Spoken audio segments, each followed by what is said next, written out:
Bonjour et bienvenue au podcast Courageusement Humain. Mon nom est Ghislain Lévesque, je suis l'initiateur du mouvement Courageusement Humain et aujourd'hui, j'ai le plaisir d'accueillir une femme entrepreneur, adepte d'arts martiaux et surtout l'hôte du podcast Le bonheur sans bullshit. Alors sans plus tarder, je vous amène dans l'entrevue que j'ai eue avec ma bonne amie Marie-Ève Lamère. On se retrouve dans des situations où est-ce qu'on tolère des choses qu'on ne devrait pas ou qu'il y a des comportements des autres personnes envers nous-mêmes. Je pense que à la base, ça part de qu'est-ce que nous, on tolère envers nous-mêmes.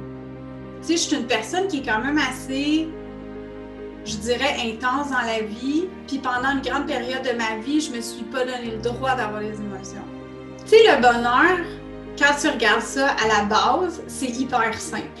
L'humain complique la chose énormément parce que je pense qu'on vit beaucoup dans l'avoir.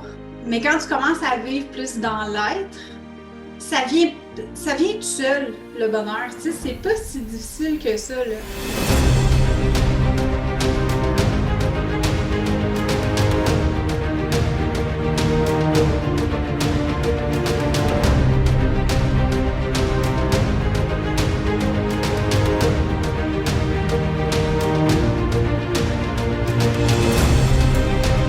Marie-Ève Lamère, bienvenue sur le podcast Courageusement Humain. Comment vas-tu aujourd'hui? Ça va super bien, Ghislain. Merci à toi de m'avoir invité. Je suis vraiment contente d'être là aujourd'hui. Écoute, on préparait ça, Cédric et moi, puis je me disais, comment ça se fait que je l'ai invitée, elle? Parce que j'aime ça au début de la conversation, dire aux gens pourquoi ils sont là. Bien, Marie-Ève, c'est la host. Et puis, à écouter tes podcasts, je me suis rendu compte que tu es assez à l'aise en anglais aussi. Donc, j'ai l'impression qu'il y a des mots anglophones qui vont sortir ici et là à travers la conversation. C'est l'hôte du podcast Le bonheur sans bullshit. C'est une entrepreneur. Donc, on aura la chance de discuter de ça. Et la raison pour laquelle tu es sur le podcast de Courageusement Humain, c'est qu'il y a des choses dans ton histoire, Marie-Ève, que tu partages ici et là avec ta communauté, qui nous laissent voir que, quelque part, toi aussi, il y a des moments où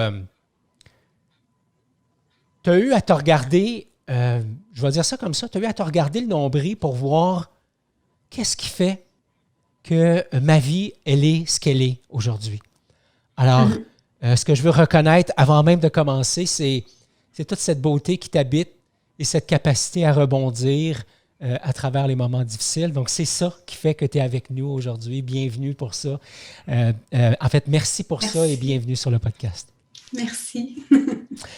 Marie-Ève, c'est une entrepreneure à la base. Si tu nous parlais un petit peu de comment tu en es arrivée à l'entrepreneuriat? Oh wow, ça part de loin, je te dirais. J'ai toujours un peu eu, dès mon premier emploi, j'ai toujours eu un petit peu de problème avec l'autorité patronale. mais pas dans le sens que, tu sais, je voulais aller contre les règles ou quoi que ce soit, parce que je suis pas nécessairement une rebelle dans l'âme. C'est juste que des fois, j'aime faire les choses à ma façon. Puis si je juge dans ma tête que faire les choses d'une telle façon va être plus productif puis ça va être mieux, ben je vais avoir tendance à vouloir le faire comme ça, tu sais. Fait que dès que j'ai eu mon premier emploi à 15 ans, je travaillais au IGA dans ce temps-là, dans la section des viandes froides, tu sais, de la charcuterie. Puis, tu sais, des fois, c'est ça, il y avait des processus qui se passaient, puis je me disais, il me semble que moi, je le ferais comme ça, puis comme ça, puis comme ça. Mais tu sais, quand tu es plus jeune, puis c'est ta première job, c'est sûr que tu essaies de quand même suivre les règles parce que tu ne veux pas te faire mettre dehors, puis tu ne veux pas prendre trop de place non plus. Mais j'ai quand même une personnalité assez forte, puis très directe. Des fois, je manque de tact aussi. Fait que, étant donné que la communication avec les autres n'était pas nécessairement mon fort, puis j'en apprends encore énormément aujourd'hui là-dessus, ben c'est ça. Des fois, ça arrivait, là, que ça clashait un peu, mais tout ça pour dire que j'ai toujours eu, on dirait, ce vibe-là de me dire, moi, éventuellement, je veux travailler pour moi, je veux lancer ma compagnie, puis j'ai même été dans les marketing de réseau à 19 ans, dans le domaine des finances. C'est peut-être ça qui m'a amené aussi à la comptabilité, là. par après, mais ouais, ça part de loin. J'ai toujours aimé ça, faire les choses à ma façon, puis faire grossir les choses, puis tu sais, comme voir l'évolution finalement d'une entreprise, puis tu sais, où est-ce que tu peux amener ça? Ouais, ça part de là. Ça fait longtemps, ça fait très longtemps. Donc, ce que j'entends, c'est un grand besoin de liberté, un besoin aussi de pouvoir t'éclater à ta façon, aller explorer comment tu peux avoir de l'impact, comment tu peux faire rayonner un projet. Qu'est-ce que tu as appris sur toi à travers l'entrepreneuriat, pardon? Parce que je ne sais pas pour toi, mais moi, l'entrepreneuriat m'a permis de voir qu'il y a des talents incroyables, des zones de génie que j'avais qui sont incroyables.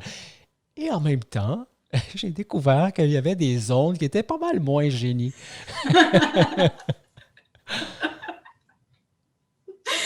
Ouais, je te comprends là-dessus. Puis c'est ça qui est beau avec l'entrepreneuriat aussi, c'est que, tu sais, en explorant des nouvelles avenues, ben c'est ça, tu sais, on se rend compte qu'on est humain pour faire un clin d'œil au nom de ton podcast. Ce que moi, je te dirais que j'ai appris, ben, comme tu dis, mon besoin de flexibilité, de pouvoir être créative à ma façon, de pouvoir être moi-même. J'ai appris ça beaucoup parce que, tu sais, surtout, je te dirais, depuis les dernières années, les 2 dernières années où est-ce que je me suis vraiment, j'ai commencé à plus me donner le droit de me laisser briller comme moi j'ai envie, puis d'utiliser mes skills. Puis oui, je me suis rendu compte que j'étais hyper, mais pas hyper, là, faut pas virer fou, mais j'étais un peu control freak. Je pense dans le respect des autres, mais j'aime que les choses soient faites à ma façon. Je suis ouverte à toutes les suggestions, mais du moment que ma décision est prise puis que je juge que c'est vers là que j'ai envie d'aller, puis que je pense que c'est mieux, ben, tu sais, je vais aller vers ça. Fait que j'ai appris que j'étais plus créative que je pensais. Je me suis développée aussi, là, tout dernièrement, là, dans les derniers mois, une passion pour le marketing de fou que je ne savais pas que j'avais en moi. J'ai toujours pensé que la vente et ces choses-là, c'était quelque chose que je n'aimais pas. Puis je me suis rendu compte que c'est vrai, mais dans les modèles d'affaires plus traditionnels. C'est comme la vente par téléphone ou dans les boutiques ou ces choses-là. Mais depuis j'ai découvert que c'est possible de faire de la vente d'une autre façon, puis de juste être, finalement, de vendre en étant toi, ça me fait comme vraiment triper, là. Ouais. C'est... Le nom de ton balado, de ton podcast, c'est Le bonheur sans bullshit. Ouais. Je peux pas m'empêcher de penser que quelqu'un qui se met à parler de bonheur, c'est quelque part dans son histoire, ça n'a peut-être pas toujours été le cas. Qu'est-ce qui fait qu'aujourd'hui, parler de bonheur pour toi et d'ajouter le mot sans bullshit, donc ce que j'entends, c'est avec beaucoup d'authenticité. Qu'est-ce qui fait que le bonheur authentique, c'est quelque chose d'important? Ben, je pense que c'est nécessaire si tu veux être épanoui dans ta vie, si tu veux évoluer individuellement, si tu veux évoluer aussi en société, avec les gens autour de toi, si tu veux être la meilleure version de toi-même, autant pour toi-même que pour les autres, que ce soit pour tes enfants ou ta relation de couple ou tes relations avec ta famille, tes amis, au travail. Je pense que l'authenticité, ça enlève tellement de pression aussi. Tu sais, ça apporte de la douceur dans ta vie, ça apporte, my God, tellement de choses. La vulnérabilité qui vient avec l'authenticité, ça aussi, c'est tellement puissant. Puis, d'où le sans bullshit, dans le fond, que j'ai appelé le podcast comme ça, parce que je pense que dans la vie, quand il manque d'authenticité, quand il y a trop de barrières, quand il y a trop de tabous aussi, qu'on se met des... Écoute, je vais te dire limite, mais je dois t'avouer que là, depuis que j'ai écouté ton dernier balado sur les frontières, j'ai de la misère à dire le mot limite. J'ai trouvé ça tellement beau comment tu l'as apporté. Pour ceux qui ne l'ont pas vu, qui ne l'ont pas écouté, là, allez écouter ça, OK? Le dernier podcast de Ghislain qui parle des frontières, c'est vraiment une façon extraordinaire d'amener les choses. Puis c'est ça. Fait que je trouve que quand il y a qu'il y a beaucoup de tabous puis qu'il y a beaucoup de de barrières puis tout ça, ben ça fait en sorte que c'est autant que nous, on a de la difficulté à laisser rentrer les autres personnes, mais je pense qu'à la limite, on a même de la difficulté à se laisser rentrer nous-mêmes sur notre territoire comme il faut, tu sais. Ouais, le podcast auquel tu fais allusion s'appelle Attention à ce que tu tolères pour les gens qui nous écoutent et qui ont envie d'aller Exact. fouiner de ce côté-là. Qu'est-ce que tu as toléré, toi, justement, dans la relation à l'autre, que ça soit amoureuse, amicale, familiale? Qu'est-ce que tu as toléré et qui a fait en sorte qu'à un moment donné, tu t'es rendu compte, tu t'es dit, ah non, ça n'a juste plus de sens, je ne peux plus continuer à tolérer ça. J'en ai toléré beaucoup des choses. Autant des autres que d'envers moi-même. Je pense pas que dans n'importe quelle situation, on peut dire qu'on est seulement une victime. Encore là, j'ai pas, il y a des choses que j'ai pas vécues dans ma vie que je vivrai peut-être jamais, puis je veux pas juger aucune situation. Mais je pense que dans la majorité des cas dans notre vie, quand on se retrouve dans des situations où est-ce qu'on tolère des choses qu'on ne devrait pas ou qu'il y a des comportements des autres personnes envers nous-mêmes, je pense que à la base, ça part de qu'est-ce que nous, on tolère envers nous-mêmes. Tu sais, de dire que si tu te fais assez confiance, si tu as beaucoup d'amour pour toi-même, tu as beaucoup d'estime de toi puis de la confiance, mais il y a des choses qui viendront juste pas à toi parce que tu ne vas pas les attirer. Tu sais, tu vas vraiment attirer, je pense, qu'est-ce que tu dégages, qu'est-ce que tu ressens à l'intérieur de toi-même. Fait que, qu'est-ce que j'ai toléré? J'ai toléré des comportements abusifs. J'ai toléré des manques de confiance. On m'a prêté des intentions aussi que je n'avais pas. Tout ça, je pense, par blessure, par manque de communication, par sentiment clairement plein de bullshit. Puis, mais tu sais, c'est correct parce que je pense qu'on apprend tout dans les situations. Puis ça prend des situations comme ça aussi dans notre vie pour réussir à évoluer puis à essayer de passer au travers des aventures qui nous amènent où est-ce qu'on est aujourd'hui. Fait que, ouais. Quel a été, Marie-Ève, le point de bascule? Pas spécifiquement dans l'histoire, le contexte, mais quel a été le point de bascule où ce moment-là, tu as dit « OK, c'est assez ». Comment ça s'est passé pour toi? Je te dirais que c'était rendu une question de survie émotionnelle. Parce que pendant plusieurs années, je ne me permettais pas d'être moi-même. J'ai été des années à, comme je parle plus qu'une dizaine d'années, peut-être même 15 là, rendu là. Je me suis cherchée pendant longtemps. Puis, c'est ça, je ne me permettais pas d'être moi-même, même quand j'étais jeune, tu vois, moi, j'étais du genre à aller me stouler moi-même à ma mère, là. Quand je faisais une niaiserie, là, puis j'étais jeune, puis je faisais un mauvais coup, ça n'arrivait pas souvent, j'avais tellement peur de me faire chicaner que je m'arrangeais pour être tout le temps ça coche, puis tu sais, comme si je faisais quelque chose de pas correct, ma mère m'avait dit, si tu me dis toujours la vérité, je te chicanerai jamais. Fait que je disais toujours la vérité à ma mère. Quand je faisais une niaiserie, j'allais dire, maman, j'ai fait ça. Puis elle me chicanait pas parce que, tu sais, ton enfant vient te voir puis il me dit, mais là, je m'excuse, j'ai fait ça. Tu sais, il se sent déjà mal, là. Fait que c'est ça. Fait que finalement, ça a fait en sorte, par exemple, de toujours vouloir plaire aux autres puis toujours, tu sais, c'est ça, pas me faire chicaner. Fait que la peur de ne pas me faire chicaner a engendré le fait que j'ai pas été moi-même pendant des années. Puis, à un point, j'ai juste plus été capable. Parce que, tu sais, je suis une personne qui est quand même assez, je dirais, intense dans la vie, de la façon que je m'exprime, de la façon que je vis mes émotions.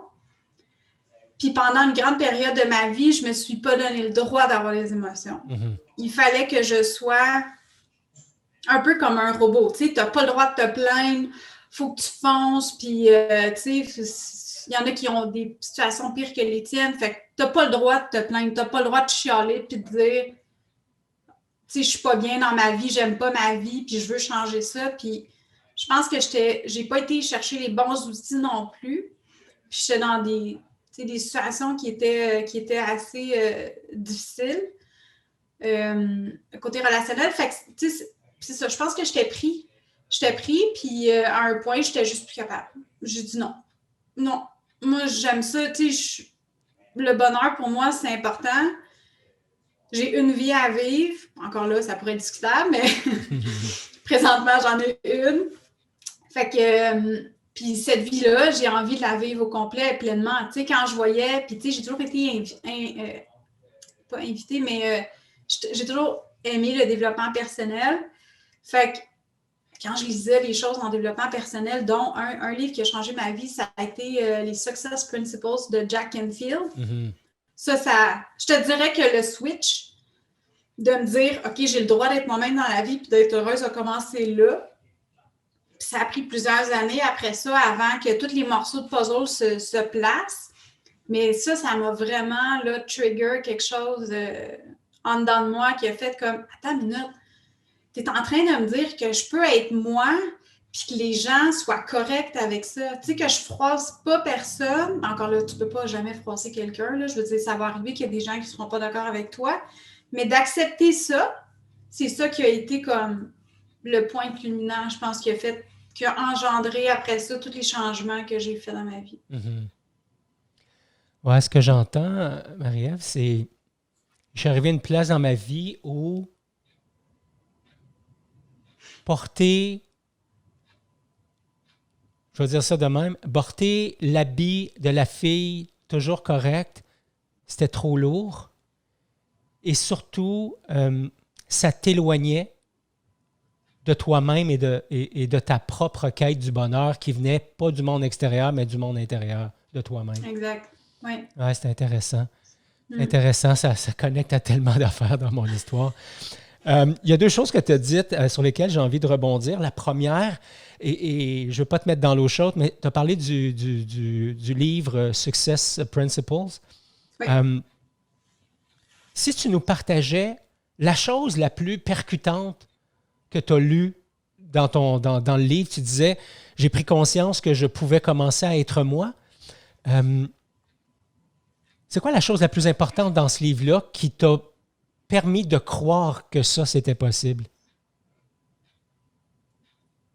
Oh my God, c'est une bonne question. Je dois t'avouer que ça fait tellement longtemps que je ne l'ai pas lu que je ne me souviens pas des sujets ben. C'est bien correct. Il y a une chose qui m'a fait ouvrir un peu les yeux sur quand on parlait tantôt de qu'est-ce qui est acceptable ou qu'est-ce qui ne l'est pas, qu'est-ce qu'on endure et qu'on choisit d'endurer. Il y a la partie sur les relations toxiques qui m'a vraiment interpellée parce que je ne m'étais jamais posé cette question-là. Tu sais, je ne me suis jamais dit, ça se peut des fois qu'il y ait des personnes avec qui ça ne connecte juste pas. Tu sais, quand on dit qu'on se donne le droit d'être soi-même, bien ça m'a vraiment allumée parce que je me suis rendu compte qu'il y avait des relations que j'avais eues dans ma vie, encore que ce soit au travail, que ce soit des relations familiales, amicales, relationnelles, comme des relations amoureuses. Dans toutes mes relations, j'ai quand même rencontré plusieurs personnes dans ma vie avec qui ça ne passait pas. Tu sais que malgré les efforts, puis tu sais, encore là, je te disais tantôt, manque de communication, des fois c'est difficile. On n'a pas tout le temps les outils sur comment exprimer nos émotions sans aller blesser l'autre personne. Tu sais, c'est pas toujours facile à gérer. Mais ça m'a vraiment beaucoup interpellée de me rendre compte que des fois, ça arrive que ça ne clique pas avec quelqu'un parce que la personne, volontairement, c'est pas qu'elle ne veut pas que ça clique, c'est juste qu'elle, de son côté, elle a des choses à gérer comme émotion, des choses, des blessures, des trucs qui ont été difficiles, puis que ça se reflète dans les relations qu'elle a. Puis ça fait en sorte que des fois, elle peut avoir des comportements qui ne sont pas nécessairement dirigés envers toi, mais qui sont hyper toxiques puis hyper destructeurs. Puis ça, je ne connaissais pas ça. Ce concept-là d'avoir des relations qui peuvent nuire à ton évolution. Fait que ça m'a vraiment interpellée.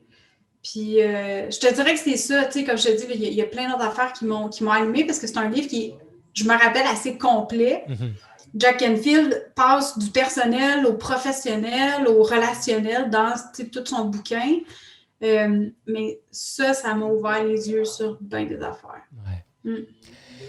J'ai cru comprendre à travers l'écoute de tes balados, puis en fouinant sur ton site et tout ça, que tu avais une relation avec ta mère qui était privilégiée. Mm-hmm. À un point tel que quand tu es en panne avec une crevaison, c'est quelqu'un vers qui tu te tournes. Je suis content de te voir sourire comme ça. Ah oui, ça c'est drôle. Ben oui, c'est ma mère qui change mes flattes. C'est pas arrivé souvent. C'est arrivé 2-3 fois. Je pense que j'ai pogné un flat. Puis je sais pas, tu sais, je suis super manuelle pour bien des affaires dans la vie en général, mais pas ça. Mais vraiment pas ça. J'ai jamais changé un pneu. Puis ma mère, elle, la première fois que je l'ai appelée, maman, j'ai un flat, je fais quoi? Elle dit, change-les. Moi, ça, change-les. Tu fais ça comment? Tu sais, là, attends, là, je vais aller te le changer. Fait que ma mère est venue me rejoindre. C'était comme à 2 rues de chez elle la première fois. Puis, elle est venue changer mon pneu. Fait que quand j'en ai repogné un l'année passée, ben, je pense que c'est l'été passé, j'ai appelé ma mère. Mère, j'ai un flat. Ben oui, c'est ma mère qui change mes pneus. Ouais, génial. Quand je pognais un flat. Ça, c'est drôle.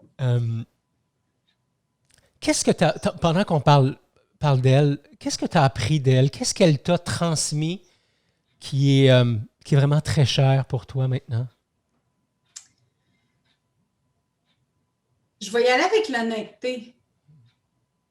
Tu sais, qu'est-ce que je te disais tantôt, tu sais, quand elle me disait « sois honnête, puis tu ne te feras pas chicaner, puis tout ça », ça m'a vraiment... ouais, ça m'a vraiment marqué. Puis d'ailleurs, je fais ça avec ma fille aujourd'hui. Puis elle sait, elle me le dit, maman, tu m'as dit, je te dis, mais là, je t'ai dit la vérité, là, tu m'as dit, tu me chicanerais pas si je te dis la vérité. C'était un petit peu plus peste que moi, quand j'étais jeune.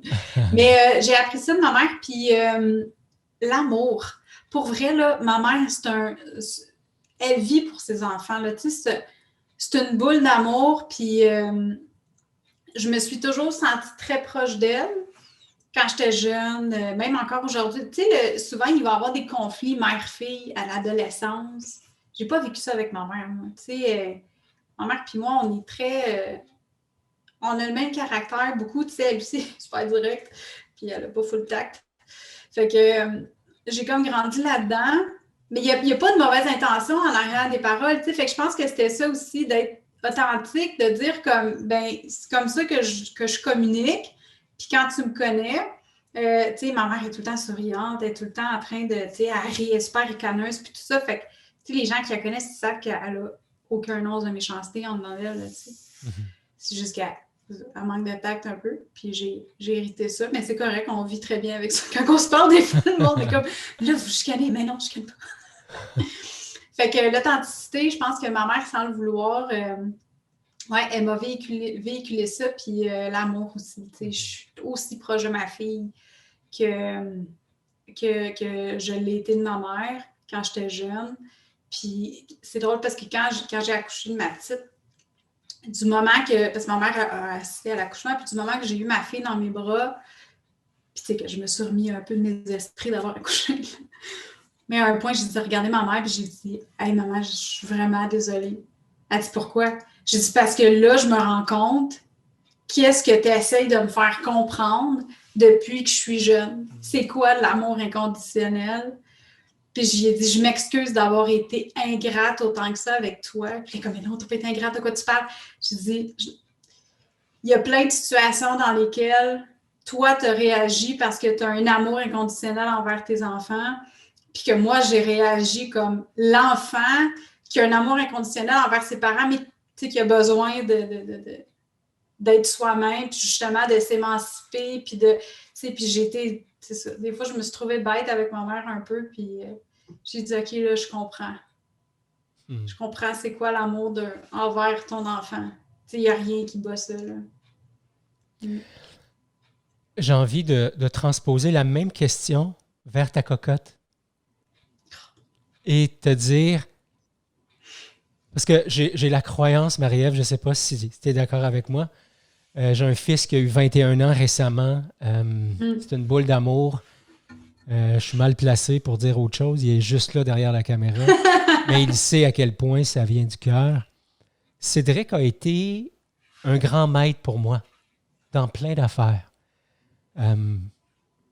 J'imagine que ta puce aussi, même si elle est toute jeune, elle a déjà fait faire à maman beaucoup d'apprentissage. Si tu nous en parlais. Énormément. On apprend tellement beaucoup de nos enfants, puis oh oui. Puis c'est drôle, tu vois, justement, j'ai eu cette conversation avec elle il y a 3 semaines, je pense. On s'en allait, on était sur le terrain de l'école, je m'en allais la porter à l'école, puis j'ai dit, tu sais, Rosalie, j'ai dit, t'as pas idée à quel point que tu t'en apprends des choses à maman, tu sais.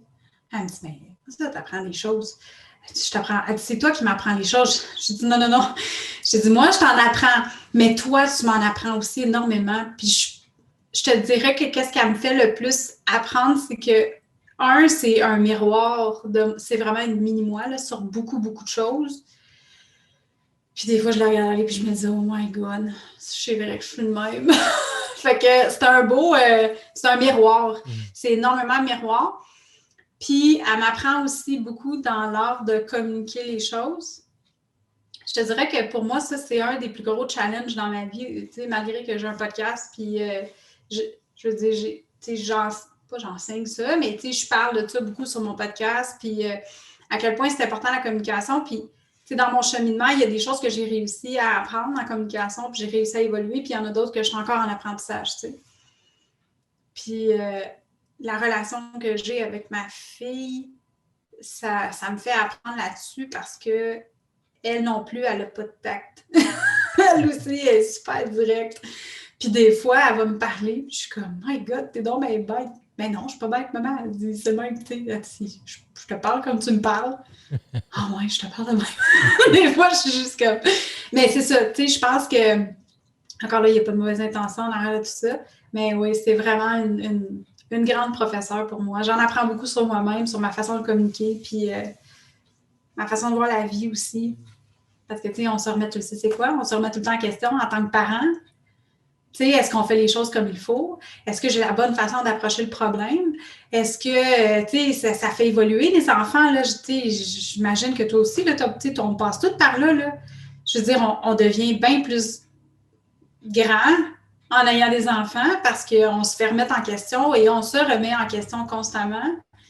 Fait que c'est un bon trigger pour justement kickstarter notre évolution personnelle. Là. Absolument.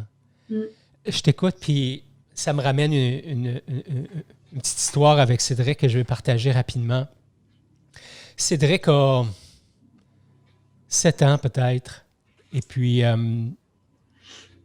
la mère de Cédric nous a quittés. Cédric avait 18-20 mois, quelque chose comme ça. Fait que moi, j'ai eu Cédric à temps plein depuis. Et puis, à un moment donné, 6 ans et demi, 7 ans, je lui pose la question, « Est-ce que tu sais pourquoi je t'aime? » Et sa réponse m'avait percuté. Il m'avait dit, « Ben, parce que je fais exactement ce que tu me demandes. » Et ça, Marie, là, ça m'avait rentré dedans et ça m'avait fait voir un paquet de choses, mais une chose entre autres, c'est comment je pouvais être exigeant avec mon fils, ou en tout cas lui donner cette impression d'exigence. Et à partir de ce moment-là, je me suis mis à dire plein de fois à mon fils que je l'aimais, puis que pour ça, il n'y avait absolument rien à faire pour que je l'aime. Donc oui, tu as raison que les enfants sont pour nous des maîtres, des grands maîtres même. Je sais dans mon histoire que je n'ai pas toujours su être un bon élève, par contre. Alors, fait quoi? Ça me touche de t'entendre parler de ta puce de cette façon-là. J'en ai quasiment perdu le fil. Ben écoute, c'est puissant, qu'est-ce que tu viens de dire là. C'est beau en titi, là. Puis tu as raison, on n'est pas tout le temps des bons élèves, mais c'est correct aussi. Tu sais, je veux dire, on est tous en apprentissage, puis je pense que juste le fait que tu sois capable de dire justement ça, que tu reconnais qu'il y a des choses que tu aurais pu faire différemment, ou juste ça c'est puissant, là. Tu sais, ça démontre à quel point que tu l'aimes ton fils, là.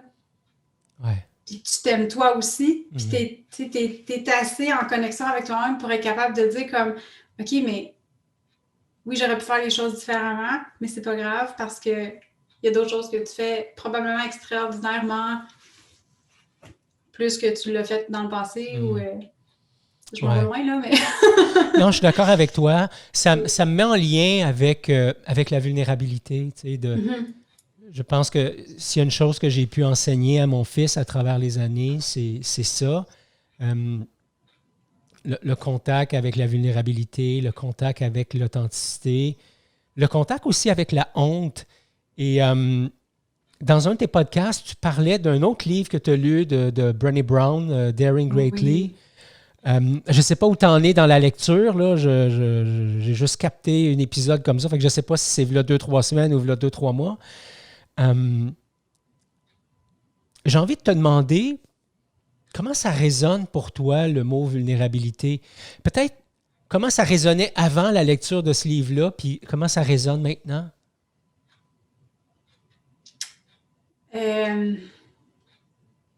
Ça a changé beaucoup de choses. Parce qu'avant de lire ça, tu sais, j'ai été en contact avec ma vulnérabilité quand même depuis que j'ai changé ma vie parce que je me suis permise d'être vulnérable. Mais de la façon qu'elle l'approche, de mettre des mots sur la vulnérabilité puis de lier ça avec justement la honte. Puis c'est quoi la différence entre avoir honte puis avoir du guilt? Se sentir coupable. Se sentir, exact, ça, de la culpabilité. Tu sais qu'il y avait vraiment une différence entre les deux. La honte, c'est vraiment plus quand tu te dis comme t'es pas une bonne personne, tandis que la culpabilité, c'est j'ai fait quelque chose de pas correct, c'est un comportement et non un état d'être.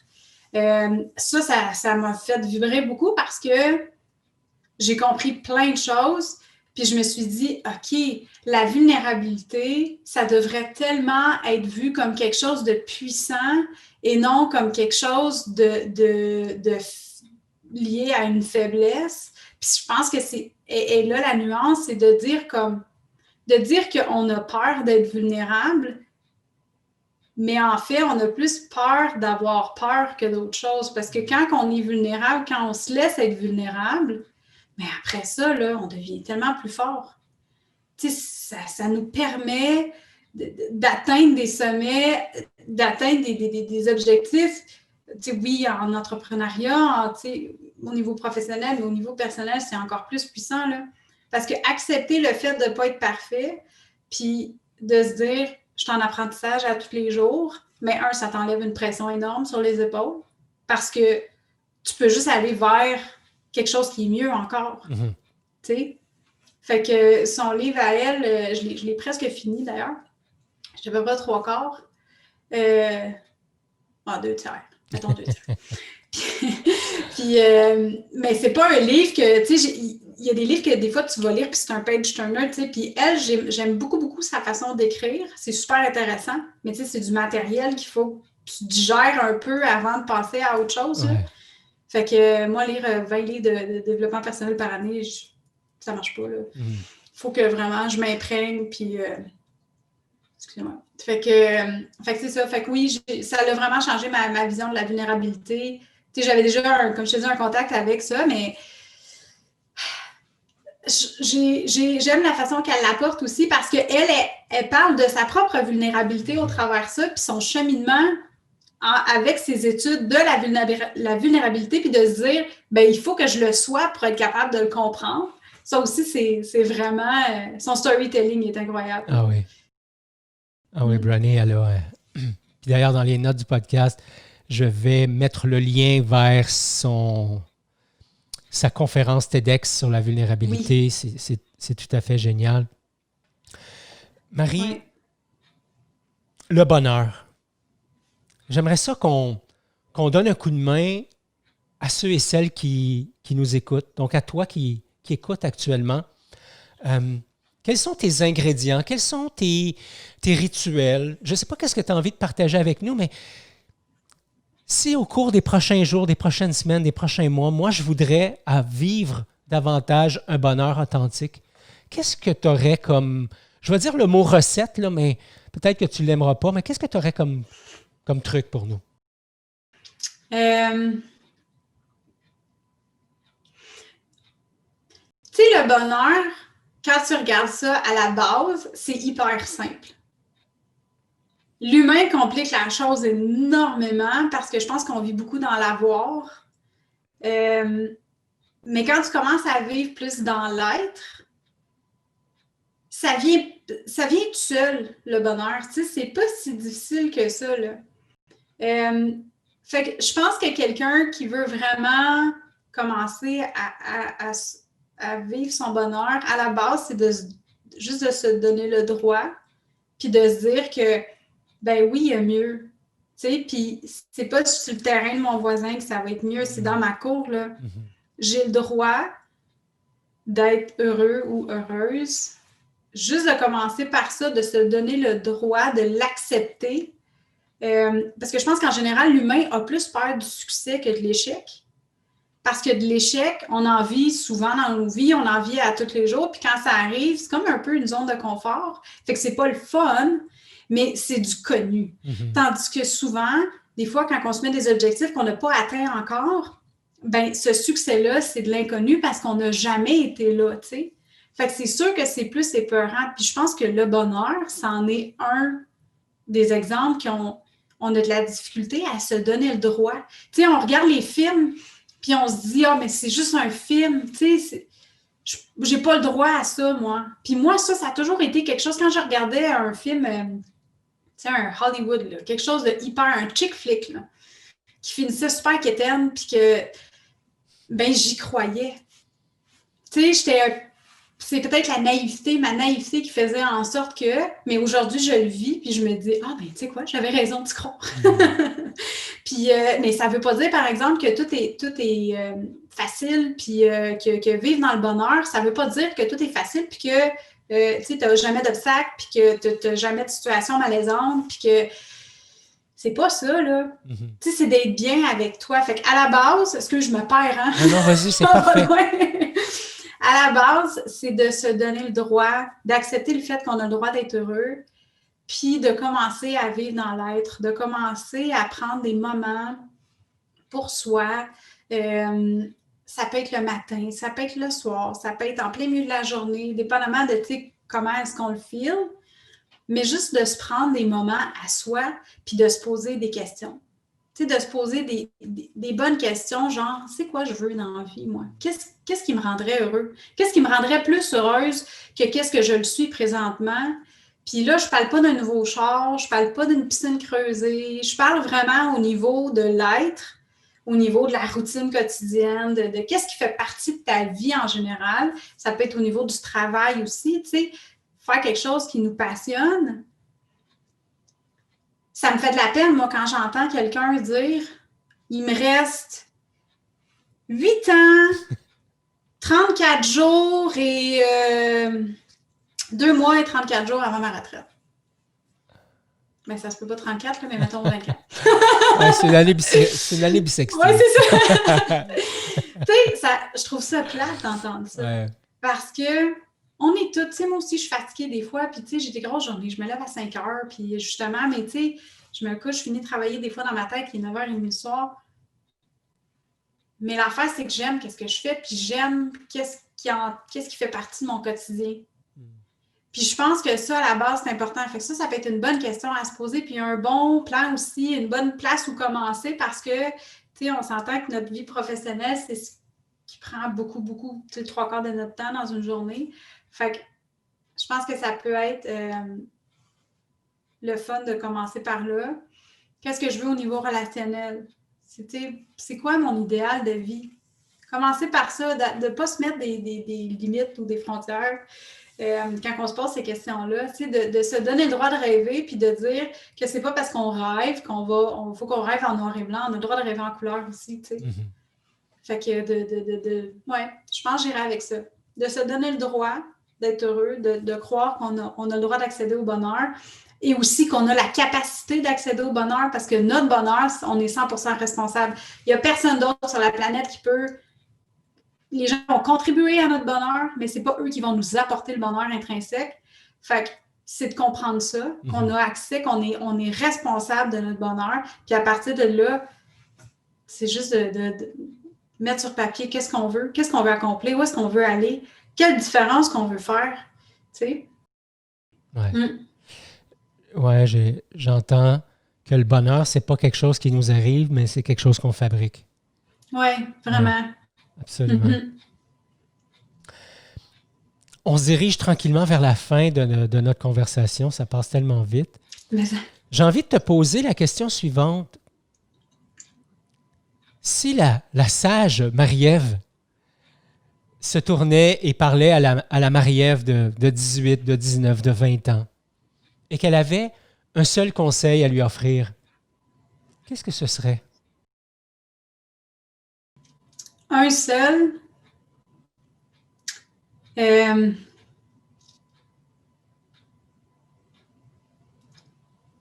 Oh wow! Attends là, j'en ai trop dans ma tête. Je pense que ça serait sois toi. Donne-toi le droit d'être toi. Puis toi, t'es assez. Ouais, j'en ai dit plus qu'un, hein. Mais ça revient tout à la même affaire. C'est correct, t'es pas obligé de suivre toutes les règles. Ouais. Change-toi pas pour les autres. Continue d'évoluer, mais reste authentique. Tu es une maman. J'ai envie de te demander, de quoi est-ce que tu rêves pour cette génération d'enfants qui sont là, dans un contexte de pandémie aussi? Si tu avais peut-être 2 rêves pour ces jeunes-là qui vont devenir des adultes et qui vont mener le monde plus tard.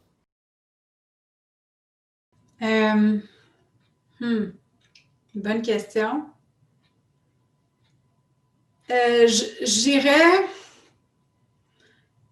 J'aimerais que les jeunes se donnent le droit et se donnent accès à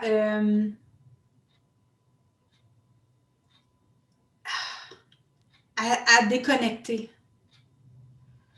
à se connecter avec la nature. Puis ça, je pense que c'est très, très important parce qu'avec tout ce qui se passe autour de nous, ça va tellement vite que c'est facile d'oublier cette connexion-là ou de juste pas savoir qu'elle existe. J'ai été des années sans savoir que quand j'étais dehors puis que je me connectais avec la nature, qu'il y avait vraiment un changement en dedans de moi puis que j'étais capable de recharger mes batteries.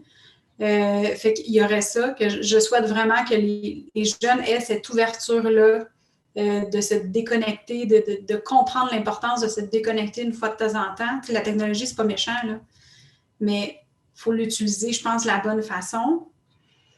Puis la deuxième chose, puis là, j'y ai pensé pendant que je te disais l'autre chose, puis là, je m'en souviens plus. Attends, je vais l'avoir.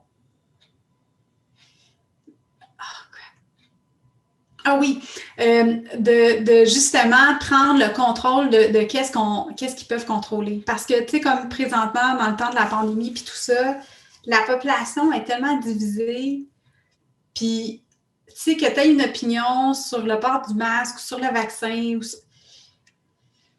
l'affaire qui arrive, ou sur les décisions politiques, tu sais, ce qui arrive, c'est que tout ça, on ne peut pas le contrôler. Puis tant qu'à moi, c'est pas en allant crier des affaires dans les rues que les choses vont changer. T'sais, est-ce qu'il y a plein de décisions qui pourraient être différentes? Je pense que oui. Mais en général, dans la vie, si tu ne peux pas contrôler quelque chose, ça ne met pas de l'énergie là-dessus. T'sais, si tu penses que tu peux vraiment faire une différence, fais-le de la bonne façon. Mais sinon, occupe-toi de ton nombril. Puis sois égoïste, pas en oubliant les autres. Mais ce que je veux dire, c'est que mets pas de l'énergie sur quelque chose que tu ne peux pas contrôler. Parce que ça va juste amener du malheur. Ça ne va pas t'amener de bonheur. Puis surtout dans une situation qui est difficile comme là, tu sais, la pandémie, pour certaines personnes, c'est horrible. Tu sais, nous autres, on l'a eu, la COVID. On a été chanceux, ça a bien passé. Tu sais, ça n'a pas été si pire que ça. Mais je le sais qu'il y en a qui souffrent énormément, puis que oui, il y en a qui décèdent, puis tout ça.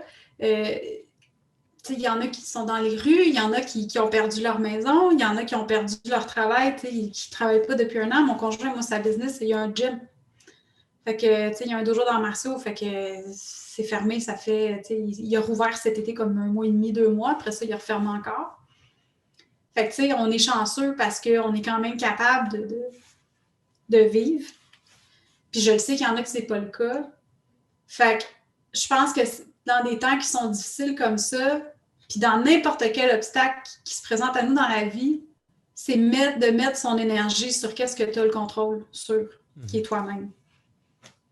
Tu n'as pas le contrôle sur les autres, tu n'as pas le contrôle sur les émotions des autres, sur les réactions des autres, sur qu'est-ce qui se passe autour, puis clairement, on n'a pas le contrôle sur les décisions politiques. Fait que fais une différence dans ta vie puis dans celle des autres avec qu'est-ce que tu es capable de contrôler, puis le restant, mais laisse-le aller. Lâche prise parce que ça ne va pas t'apporter du bonheur. Avant-dernière question pour toi. J'aime demander à tous les invités qu'est-ce que ça veut dire pour eux être courageusement humain. Alors, je te pose la question. Mais je pense que je vais y aller avec un peu le fil conducteur qu'on a depuis le début, c'est au niveau de la vulnérabilité. C'est de se donner le droit de faire des erreurs, mais d'être en constante évolution, de ne pas s'asseoir sur son steak, comme on dit en bon québécois. Ouais, je pense que pour pas aller trop loin, là, je pense que j'irai avec ça. Le fait d'être un élève de la vie, un élève de soi-même. Puis, ça se dit-tu, un élève de soi-même? Non, ça se dit-tu? On va dire que oui. Mais en fait, de nos expériences. Oui, c'est ça, exactement. Oui, j'aime ça. Puis, c'est ça, c'est d'apprendre autant sur nous, de se donner le droit de s'aimer aussi, parce que l'amour de soi, encore là, tout est interrelié. La vulnérabilité, s'aimer, il faut que tu t'aimes dans la vie si tu veux être heureux, là, parce que tu peux pas... Puis, à un moment donné, écoute, je sais pas si tu connais Marc Dumaine, c'est un conférencier québécois, bon, puis j'avais été voir une de ses conférences il y a plusieurs années. Puis à un certain moment, puis là, je veux pas tout défaire qu'est-ce qu'il a dit, fait que je vais vraiment répéter qu'est-ce que je pense, comment je l'ai compris, mais quand il parlait des relations humaines, il disait que 2C, quand tu es un C, c'est que tu as un vide, c'est que tu as un trou en quelque part dans ton amour de toi-même, tu sais, puis dans ton authenticité. Fait que si 2 personnes sont des C, puis elles se rencontrent ensemble, ça fait un rond, mais je veux dire, tu as besoin d'avoir ces 2 personnes-là pour fermer le rond. Tandis que quand tu es une personne qui s'aime, puis que tu es déjà un O, puis que 2 personnes se rencontrent, puis qui sont des O, ça fait le signe de l'infini. C'est le vide comme inversé, là. Fait que ça m'a marqué, là. Parce que je me disais, mais ça fait tellement de sens. Puis tu vois, c'est là que j'ai commencé à être vraiment en contact avec l'amour de moi-même. Puis j'ai exploré ça, puis je me suis rendu compte à quel point c'est important. Fait que je pense que pour moi, d'être courageusement humaine, c'est ça. C'est de me donner le droit de m'aimer sans prétention, sans jugement, sans tabou, puis de me dire comme, Doudette, tu as le droit d'être en amour avec toi sans avoir la prétentieuse. Puis tout le monde devrait pouvoir ressentir ça, là. Absolument. Ouais, c'est un beau message que tu envoies à celui et celle qui nous écoutent. Dernière chose, les gens qui voudraient entrer en relation avec toi, entrer en contact avec toi, qui voudraient te suivre, comment ils font pour te rejoindre? Ils peuvent me rejoindre sur mon site internet au marievlamer.com, MARYEVELAMER.com, ou directement sur Instagram au @Mariève avec un Y _Lamer. Super. Ouais. Marie, merci beaucoup. Vraiment, ça a été une superbe rencontre pour moi. Je découvre une belle femme, autant à l'extérieur qu'à l'intérieur. Tu t'es ouvert à moi d'une façon vraiment... en fait, je ne m'attendais pas à ça. Je savais pas si on allait accéder à cette partie-là de toi. Il y a une partie, il y avait une petite voix en moi qui me disait oui, tu vas voir, ça va être super. Mais le mot super n'est pas assez pour qualifier le moment que j'ai passé avec toi. Ah, t'es donc bien gentil. Ben, écoute, je te renvoie l'appareil, Ghislain. J'étais agréablement surprise quand j'ai reçu ton invitation pour venir te jaser aujourd'hui. J'ai vraiment trouvé ça trippant. Puis, t'es tellement une belle personne. Puis, tu sais, quand tu t'exprimes, puis que tu dégages beaucoup de bonheur, beaucoup de sagesse, beaucoup de zénitude. Puis, je suis vraiment honorée d'avoir passé un moment sur ton podcast. Génial. Avec toi aujourd'hui. Alors, au plaisir de reprendre ça. Absolument. Et peut-être qu'on pourra faire un podcast sur tout ce qu'on apprend quand on est une maman et un papa. Oui, je suis partante. Hey, merci beaucoup, puis au plaisir de se recroiser. Oui, merci beaucoup. Merci à toi.